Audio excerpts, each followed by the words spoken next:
And I wanted to share a couple thoughts today because I've been hearing a lot about this phenomenon and really this challenge of how do you deal with the people who become really hurtful and offensive and sometimes just totally insensitive through loss. And when do you kind of give them another try, right? And how do you work around some of that? So that's what I want to take a few minutes to talk about here. But first, I also want to invite you to participate in the Wave of Love that I'm doing tomorrow, January 23rd. That is the day, the anniversary of the day that I had my little girl and lost my little girl. And that's actually part of the reason why I'm coming on tonight. I had actually taken today and tomorrow. I booked those 2 days totally off of any scheduled obligations or any appointments with clients or anything, because I really just wanted to honor and not have to compartmentalize anything that might be coming up for me during this time. And it's always that moving landscape, right? We can never quite anticipate what that's going to look like. So for me, I've really learned to just give myself that space. And, I had the realization, I was trying to explain to somebody today about, my decisions of why I take that day off now and how it doesn't necessarily mean that, because the day is always so hard for me, but it might be, I don't know yet. But first and foremost, it's just because it's not a typical day, right? And so, this is a strange comparison, but I was saying, here in Canada, we have like Victoria Day off work, right? And so this is the most important day, or one of the most important days in my world. Sasha's barking at neighbors. I'm going to get her to say hi. She's being very barky today at everybody. But, all right, so yeah, and so for me, partly because I'm lucky that I have the ability to be in charge of my own schedule, but this day is important and it matters. So this is my way of just respecting that. But tomorrow, I'm really, really inviting all of you. It would mean the world to me. What I most want to experience on the anniversary of my little girl is I would love to be able to open up my Facebook page and open up my Instagram and see a wave of love being shared across our communities, across the globe, in honor of all the little ones gone too soon. So that is my biggest wish. So part of that is selfish in that it would mean the world to me. It really would. And this is actually my third year doing this. I have, this is something I started 3 years ago, I guess, and it really just has become this tradition that I think offers so much beauty. And so this is essentially my spin off of the Wave of Love that happens on October, or the Wave of Light that happens on October 15th. This is the Wave of Love, where we can really just let our loves for our little ones be seen in just the tiniest, smallest way in our community. So I have also made little random act of kindness cards that if you want them, I'll include the link here because you can print them off. I keep some in my wallet just at all times, that every once in a while, if I'm feeling inspired to, I might leave a big tip, and I write out this, I just fill it out and it says, "This act of kindness in memory of Nora, pass it on." Or I might buy a coffee behind somebody who's in line behind me, and I might just leave that with that. And that's just one of the ways that I try to keep my little one close with me. So tonight, what I wanted to talk specifically about is this idea of, is this person a true friend, right? And really that question, because that's something I hear so many times, and it's something I come across on a regular basis. And I know it's such a hard topic, right? Because we actually care deeply about the people around us. And this is one of the many excruciating, painful layers that we're forced to go through of having to deal with the friends around us who act like jerks, or the friends around us that somehow kind of come out attacking us, even, or saying hurtful things, or just really being totally disconnected and sometimes vanishing.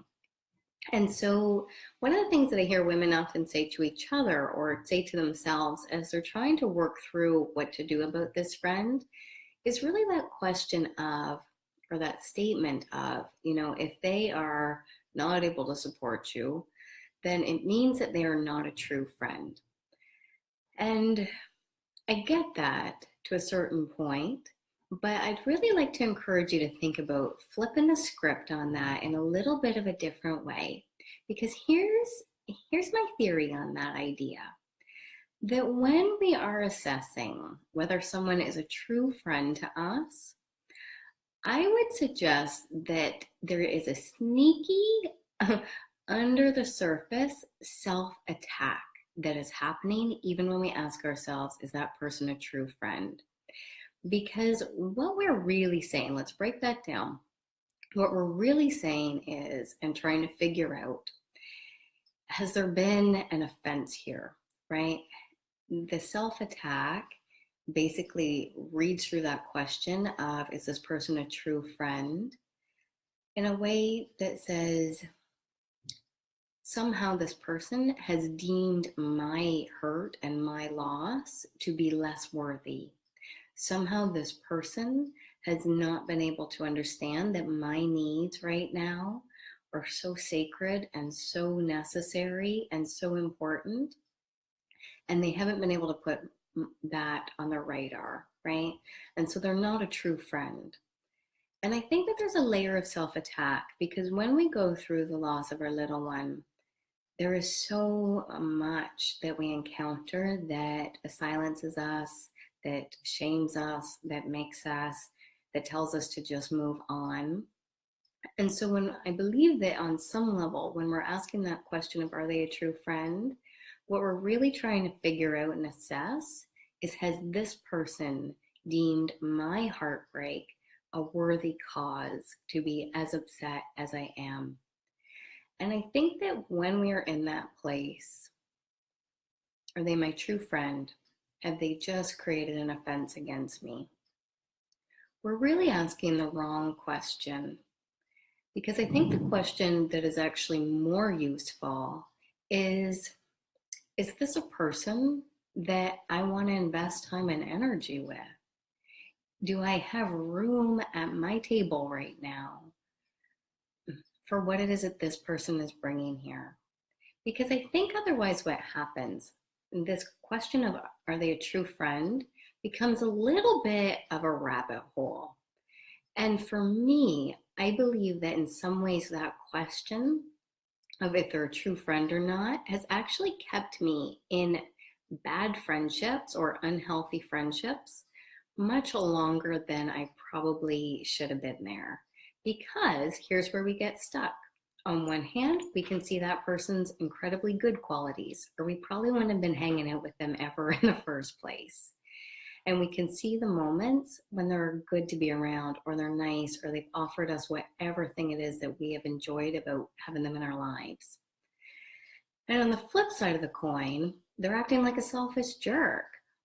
And I would argue that as much as it comes like a blindsiding surprise when one of our friends disappoints us or acts insensitive, I don't know that it's always, when we actually really step back and look at it, I don't know that it's always a brand new thing.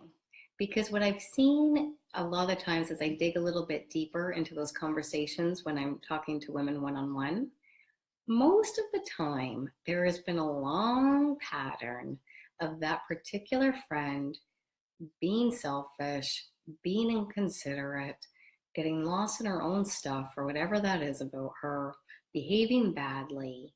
And we've kind of always just made excuses for her, right? And we've kind of always just excused it and worked past it.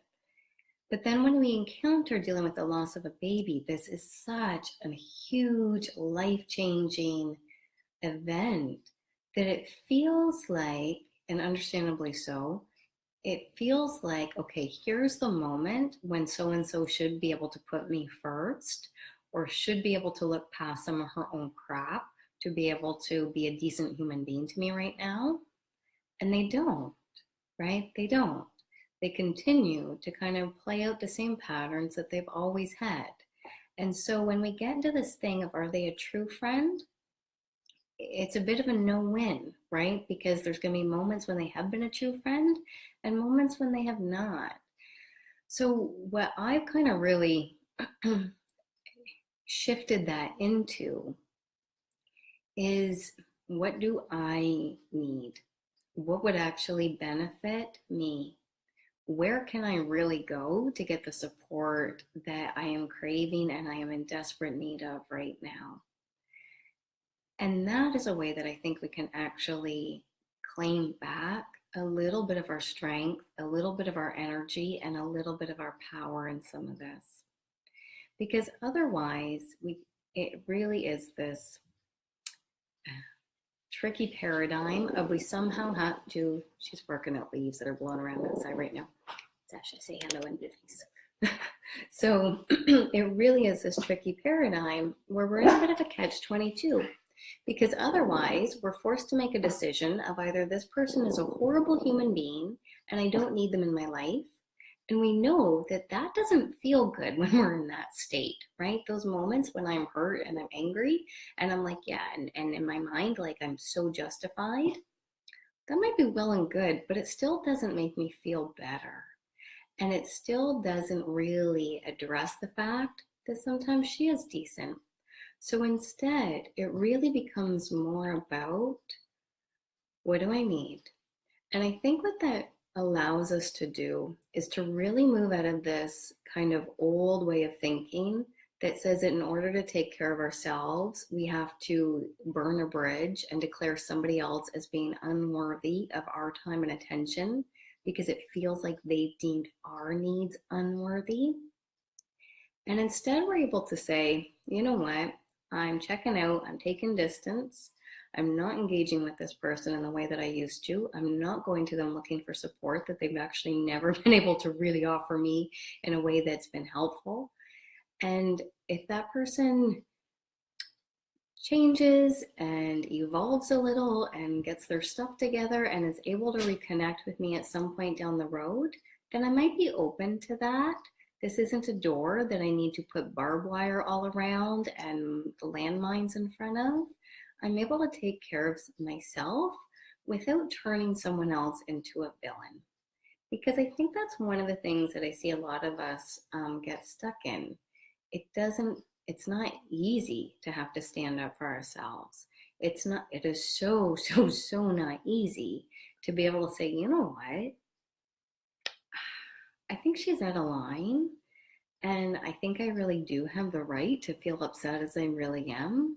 And it probably does make sense that she should be able to look a little past the end of her nose to be able to really see what's going on for me and why I can't come out and come to the party that she's having this weekend, or why I'm not able to talk to her about her pregnancy symptoms, right? Whatever these things are, we don't have to vilify her in those moments. I think we're allowed to just opt out with a little bit of grace and saving our energy. Because I think in some ways, the last thing that we need, I don't know about you, but really is another World War III on our hands, where we are in this battle of whether that's text messages going back and forth, or, this attack, defend kind of cycle that we get into, that is really just us trying to take care of ourselves when we don't actually fully believe that we have the right to take care of ourselves. Because here's what I know for sure. When I'm solid in what my own position is, when I'm solid on what my own boundaries are and what's okay and what's not okay, I don't have to write it on an enormous billboard to make my point.